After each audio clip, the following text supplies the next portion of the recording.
licenciado Ronald Carriel. Nosotros somos el grupo número 6 y quienes lo conformamos son Jacinta Alvario, Tania Macías, Silvia Vite y Juan Parra. A nosotros el tema que nos ha tocado hablar es sobre la teoría de la economía keynesiana.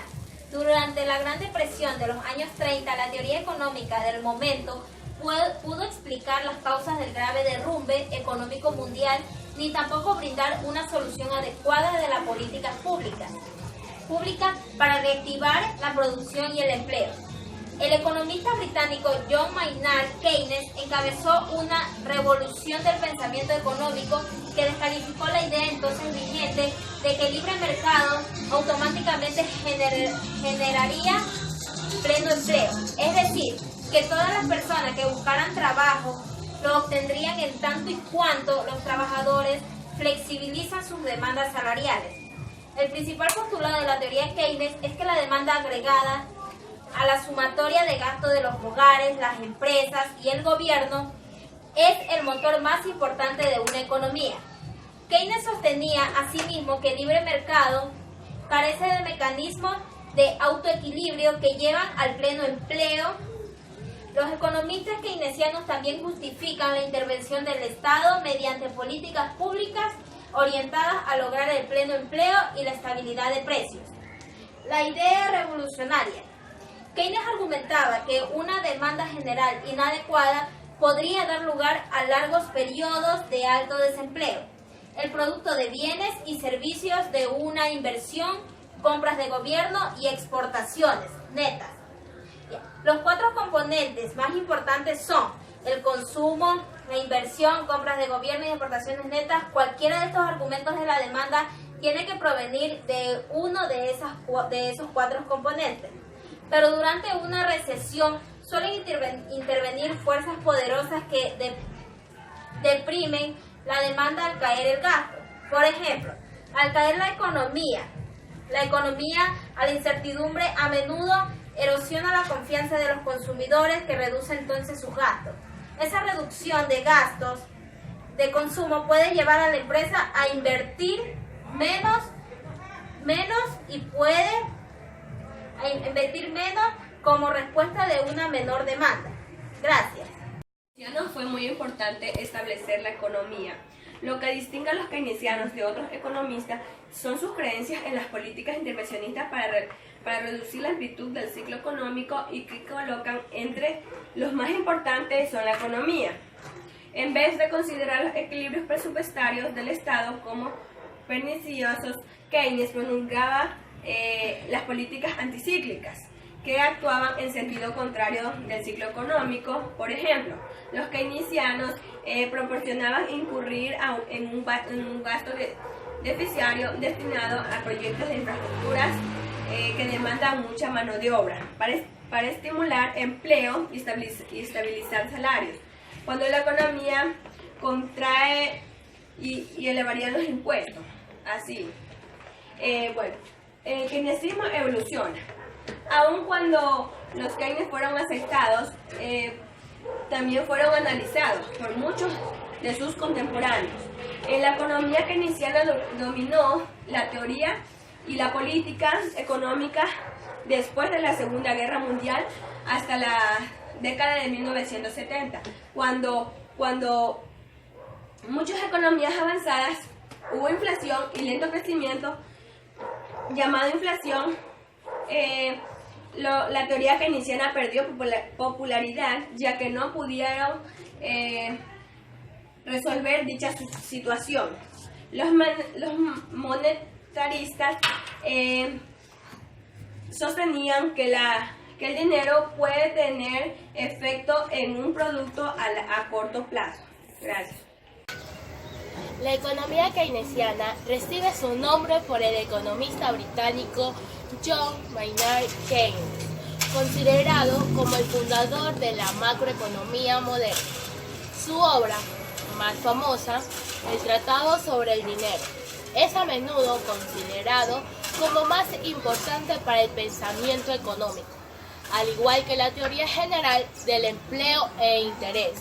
Entonces, la ciencia analizaba solo condiciones estáticas, esencialmente estudiando en detalle una instantánea de un proceso en rápido movimiento.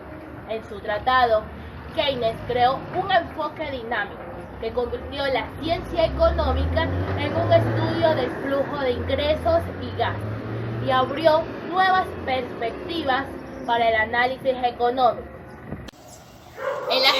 En las consecuencias económicas de la paz de 1919, Keynes predijo que las duras condiciones impuestas a Alemania en el Tratado de Paz de Versalles para poner fin a la Primera Guerra Mundial desembocarían en otra guerra europea. Ya. Recordó las lecciones de Versalles y de la Gran Depresión cuando encabezó la delegación británica en la conferencia celebrada en Bretton Woods en 1944, que estableció las reglas para garantizar la estabilidad del sistema financiero internacional y facilitó la reconstrucción de las naciones devastadas por la Segunda Guerra Mundial. Hola, mi nombre es Juan Parra. Voy a hablar hoy sobre la economía keynesiana, la cual dominó la teoría y la política económica después de la Segunda Guerra Mundial hasta la década de 1970. Bueno, estos creían que en el largo plazo una política monetaria expansiva genera únicamente inflación. Los economistas keynesianos adoptaron en gran medida estas críticas, incorporando a la teoría general una mejor integración del corto y largo plazo, así como comprensión de la neutralidad del dinero a largo plazo. La idea de que un cambio en el dinero, o sea, en esto monetario, afecta solo las variables nominales de la economía. Como precios y salarios, pero no ejerce efecto alguno en las variables reales, como el empleo y el producto. Tanto los postulados keynesianos como los monetarios fueron puestos bajo la lupa cuando surgió la nueva escuela a medida de la década de 1970. La crisis financiera del 2007-2008 hizo resurgir el pensamiento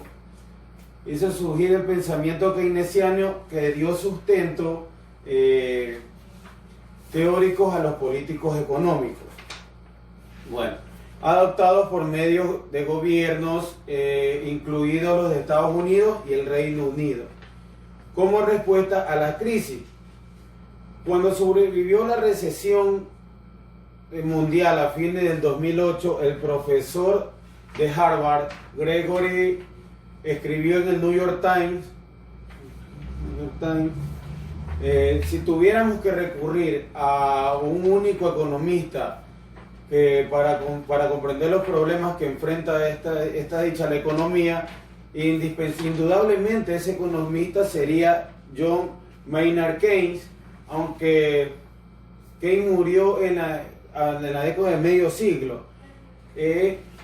Su diagnóstico de las recesiones y depresiones, según siendo la base de la macroeconomía moderna, Keynes escribió: los hombres prácticos que se creen libres de toda influencia intelectual son gobernados son sus propios esclavos de algún economista, difunto en el 2008.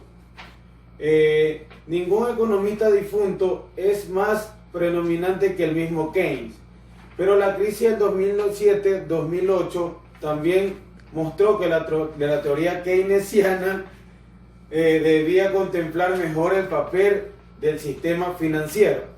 Muchas gracias. Los hombres prácticos que se creen libres de toda influencia intelectual son gobernados son sus propios esclavos de algún economista, difunto en el 2008.